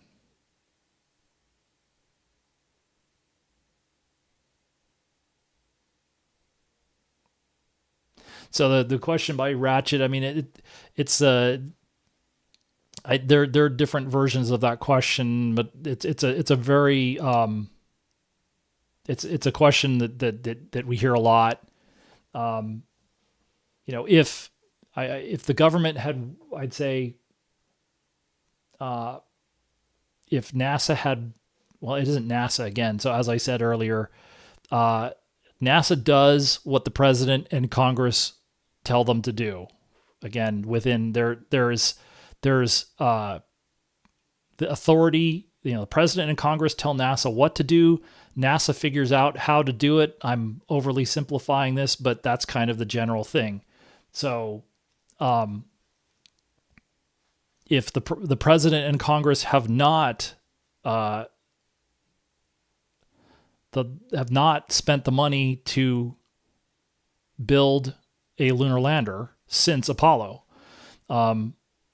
every time that they started to do that, those got canceled, or they never even got far enough to be canceled. So all the plans for a sort of government-run, government-operated lunar lander program have ended very prematurely. And they recognized that a decade ago, or approximately a decade ago, and so they went with a commercial solution. So it's the big picture question, I guess, rhetorically, the rhetorical question is, at least for me, is how badly does the government want a lunar lander and want a lunar landing? So, and I mean, I think everybody can have opinion about that. It seems like, yes, the government spends a lot of money on NASA, but there is a ceiling, as I was saying earlier in the live stream. There's a sort of a virtual ceiling to that. And so, considering the amount of money that's spent on other priorities, and certainly arguable that those are higher priorities than NASA, but then that's the question. So you could reframe that question then as to say, how high a priority is landing more Americans on the moon to either Washington or the country that they represent? And so there's some disconnects in there, perhaps, between Washington inside and outside the Beltway, but we have not seen the commitment. And so it's like, you can certainly say, you can make the argument that, and it's, I think I don't know about a consensus, but I would say if you asked folks who's going to make the more cost effective, who's going to, a lunar lander made by the government is going to cost more money than a lunar lander made by, or maybe if you want to make it more generic, you could say the cost for the life of a government program, is going to be a lot higher than the cost for a commercial thing. But, again, we have not seen a strong financial commitment. And so when programs have been too expensive and taken too long, the response generally is to end them. So, again, so and then that seems to be the priority, which is, again, it's like, well, again, cost benefit.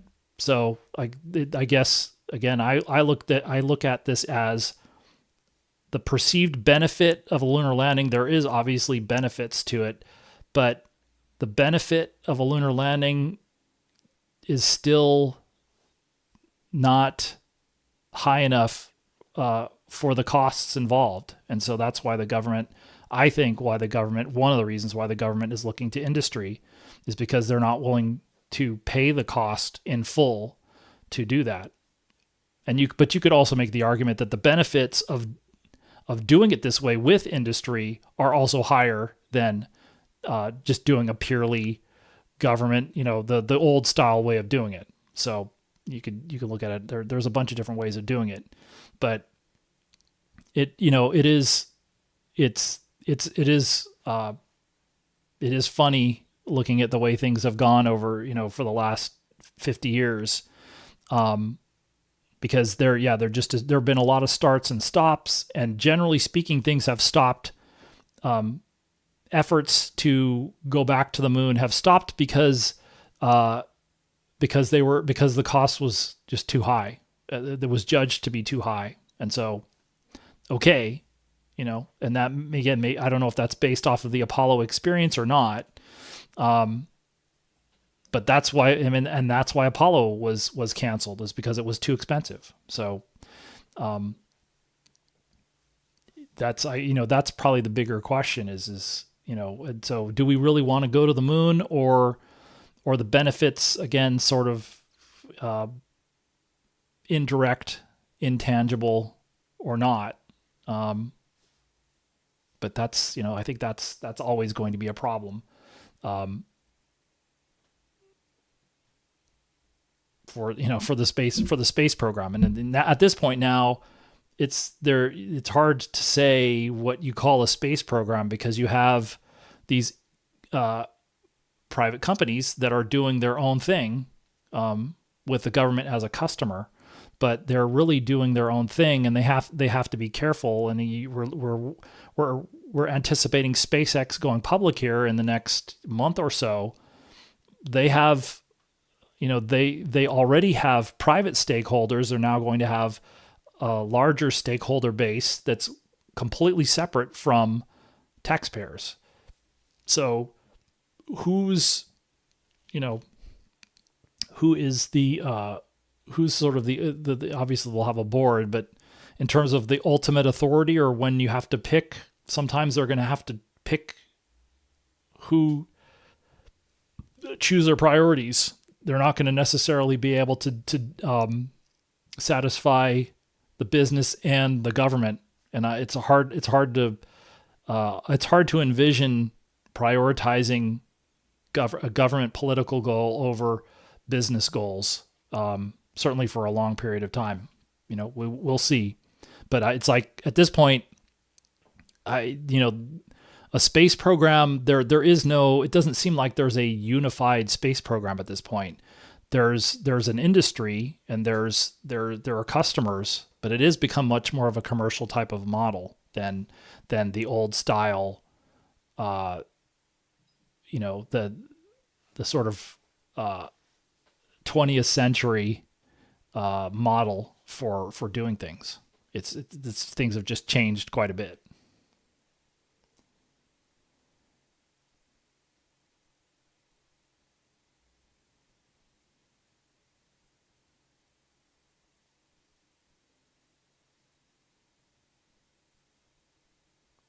I did see you can certainly make the argument. I think it's a reasonable argument to say, the government, since the government has a big stake in this, they should have their own capability as maybe as a, I don't know about as a backup, or as a or something like that. There are reasons to have a government capability, but again, we have not seen the commitment to that has wavered from time to time, and part of the reason is the same thing. It's just maintaining a national capability is expensive, and the cost is higher from one decade to another, or even just from one president to another, or one Congress to another, to spend.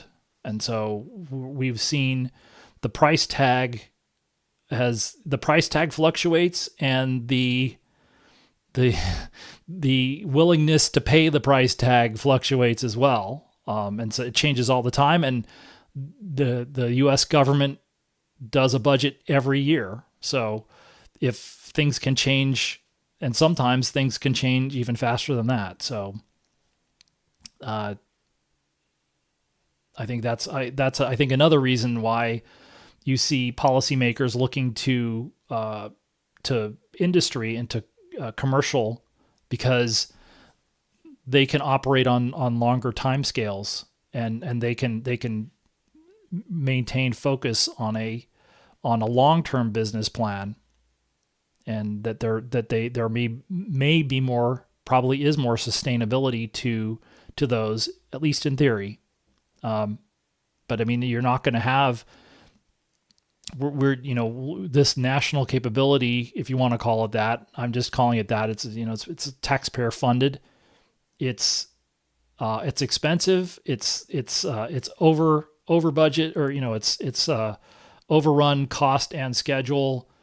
It has so yeah, it's just it has not been the investment in it in the beginning was lower, came in underneath what they expected, or said this is how much money we need to do it in this period of time, and they got less. And so it was I would say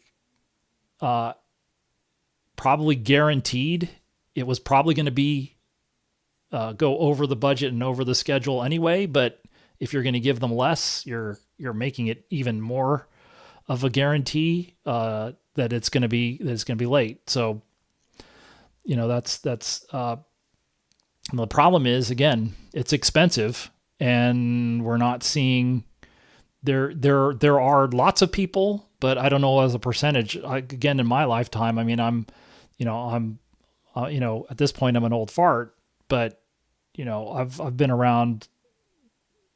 I've been watching this for not quite 50 years, but getting there. And I've never seen, and so by the time I started looking at this, Apollo had ended, and I've never seen anything like that level of commitment,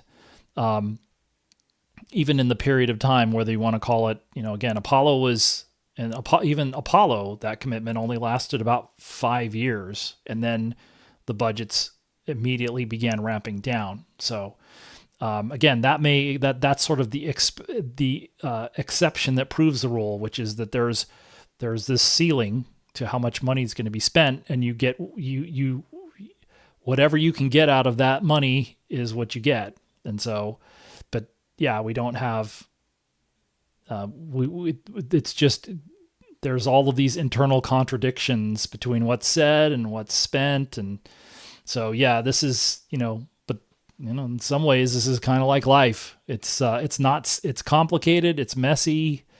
It is what it is.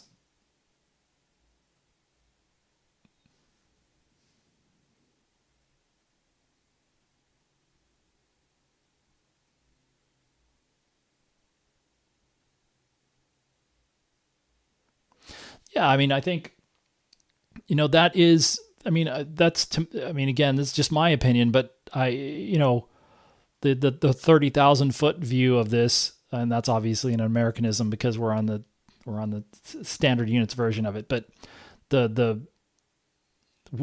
would say the government gets the space program that it pays for. You get what you pay for. So yeah, they're reliant on these two, Elon Musk and Jeff Bezos, who are spending more money on what they're doing than the government is spending on the national national capability. So, you get what you pay for. They could, I think it's fair to say that they could spend more money on it, but nobody. There's certainly no consensus that we do that. I think there have been a couple of times where NASA's budget has gotten a little bit bigger, but it doesn't stay that way very long. Either it may not be because of the NASA budget directly, but every time there's a financial crisis or something has always taken precedence over the space program. So you could say it was Vietnam in the 1960s. And anything else after that is there's lots of things that are a higher priority than NASA, certainly from a spending standpoint. So, that's I think the thing is, yes, we're dependent on them, but to be fair to them, they have their commitment seems stronger to what they're doing than the government's commitment to what they're doing, or that they're fully owning and fully operating. So we see a lot more fluctuation in government spending on these things.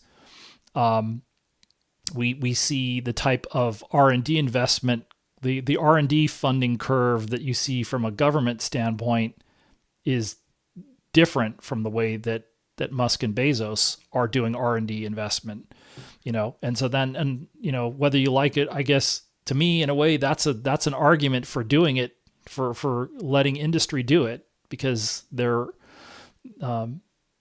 don't tend to do some of the things that government does, and it's hard to make the case that you would want to flat fund something at the beginning of the program, that's something that's like, well, let's keep doing that. Let's keep flat funding things. In that case, it is better. Maybe it is better to go to industry and say, here's what we need, and you guys go do it.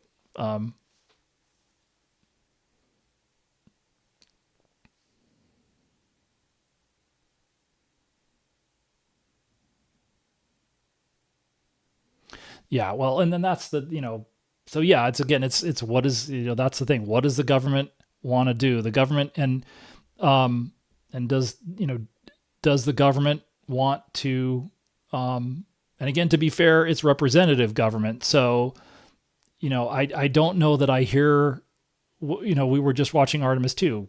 A lot of positive feedback from that, but,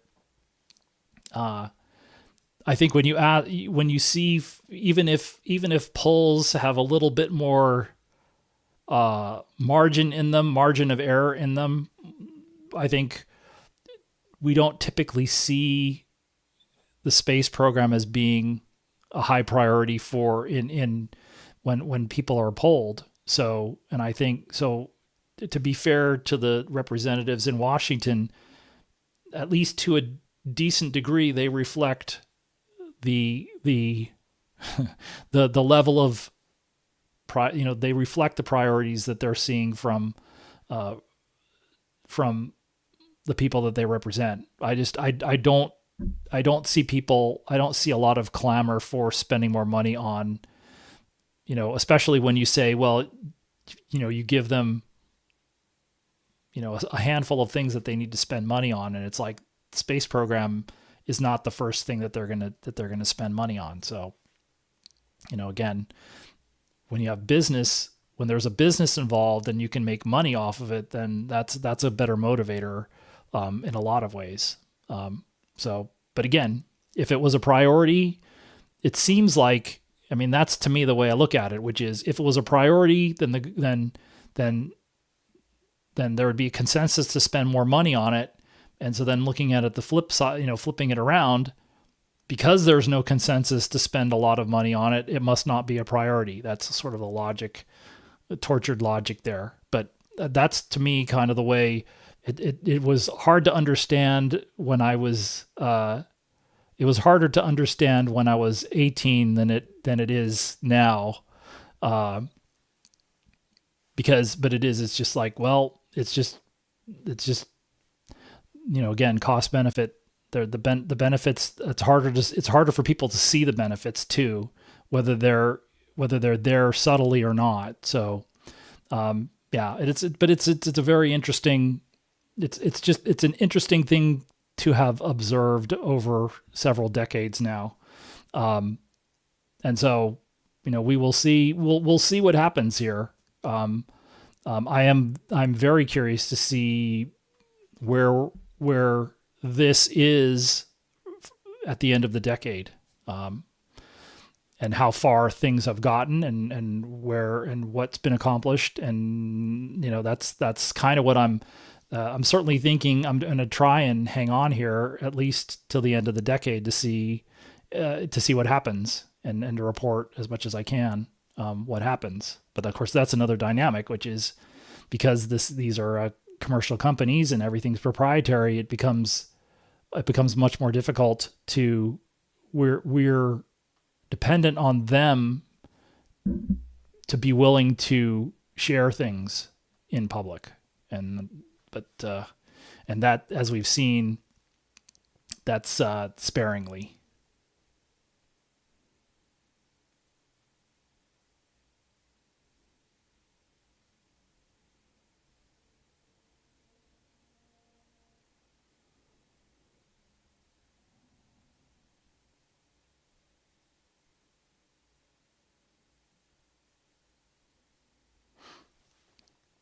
Yeah, I mean, and it doesn't just because things have been the way they are doesn't mean that they could change their minds. It's possible they could change their minds about what they're doing, or rather than this being sort of a zero-sum game, they could decide to the government could decide to invest in some of the systems that they have. But we will just have to see whether this changes anybody's minds or not. I would imagine that it will cause people to think about some of these things again, but I don't know that I expect there to be any major changes. The only I would be very surprised if NASA changes its policies or its plans, because they just changed them. So they've thought about this for a while, and this is the plan that they want to go with. And I don't know how much this changes that plan, or the logic or the rationale for that plan. I would say that if I would be more, if somebody was going to change their minds or change their policy, I would think Congress is a more likely to change, not change course, but to do something, maybe add something to what they're doing. But it would be a change, of course. But I think I would be much more surprised if NASA significantly changes policy for things like moon base, commercial lunar transportation system plans. Even if those aren't necessarily instituted, this will change the timelines probably, but we won't know how much, probably for a long time. But I don't know that. I don't think that the broad outline is going to change from NASA. It would have to, if there was going to be change again, as we just saw, congressional leadership endorsed the changes that were rolled out about 3 months ago at the end of February, and so they would have, if something were going to change now, they would have to be a part of that for sure.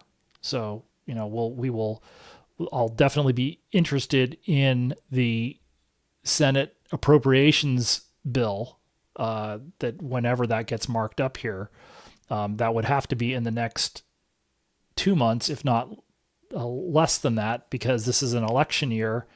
But Congress usually likes to go on their summer break at the end of July or early August. And because this is an election year, I would imagine that's either going to be a very hard deadline this time, or they're going to try and get out of town earlier in July. So we should see something in the next couple of months, if not sooner. But that's, I think, where we would see something like that.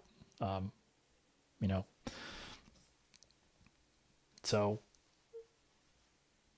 I think. So we'll see we'll see what happens here. There's of course the technical side of it, which I wish, when I was younger, I wanted to focus on the technical side of things completely. But I think, and this is one of those things that you learn over time, is that it depends on how much information you get. So the less technical information and the less operational information that we get, the more we end up focusing on the things that are driven by politics. And so policy choices, putting your eggs in one basket or another, or putting your eggs in two baskets and not three, or whatever, we end up spending more time on that because that's where most of the information is. So, but we'll see. I am hoping to get some more information. I mean, one of the things that I did hear on Friday is not only that the crew announcement, or at least the indications are that the crew announcement's going to continue ahead. And again, we'll see if they change their mind on that. But at least what I'm hearing is that the plans to stack the Artemis 3 Orion SLS vehicle, beginning with the SLS solid rocket boosters in the summer, are continuing. And so they're getting ready to They're getting ready to start stacking in the summertime, and I'm hearing that some of the other stuff is going to be coming. We should be looking for some more milestones for that here pretty soon. So the indications are that that NASA is pressing ahead with the EGS, Orion, and SLS preparations. So we'll see what we can see here, hopefully in the next coming weeks, and then in the meantime, hopefully we will get some more information about how Blue Origin is going to recover from this accident, and maybe we'll get some updates on the Starship schedule, or at least some sort of an idea about when these critical, when some of these milestones are going to occur. So again, we're looking for the Axiom EMU critical design review, and we're looking for the Starship HLS critical design review, and they have those big tests in front of them. And we really, at this point, the last schedule updates we got on those have pretty much already passed, or for all intents and purposes already passed. So yes, the Starship HLS critical design review, they still have a month to do that, but they haven't done the prop transfer demo, and yes, they still have a month to do that, but it's unlikely that that's going to happen in the next month. And we don't know about the Axiom EMU crude vacuum test, though. And then the rest of it, we're just sort of tracking. We're waiting for the Orion heat shield to be completed, and then that'll get mated with the crew module, and then eventually the crew module and the service module will be mated. The core stage, all of the stage elements are mated. We're waiting to see when the engines show up at Kennedy Space Center and when they start installing those. And then we'll be watching to see when they start stacking. And when the core stage is done, in theory, the boosters will be ready for the stage by that point. And then maybe we do see that partial stack vehicle roll out to the pad, either by the end of the year or somewhere around there. But those are the types of things we're going to be tracking for the rest of this year, and hopefully we'll get some updates. Obviously the big thing, assuming that the crew announcement stays on schedule, crew announcement's a week from Tuesday. So in the meantime, I'll go ahead and call it a live stream. Thanks everybody for asking your questions. Thanks to the members for being members of the channel. I'll probably be doing another live stream for them here on Wednesday, that sort of seems to be the typical schedule. But again, thanks to everybody. Thanks to Peter for the super chat. If you like the live stream, consider liking it, YouTube style like, and I'll see you guys next time.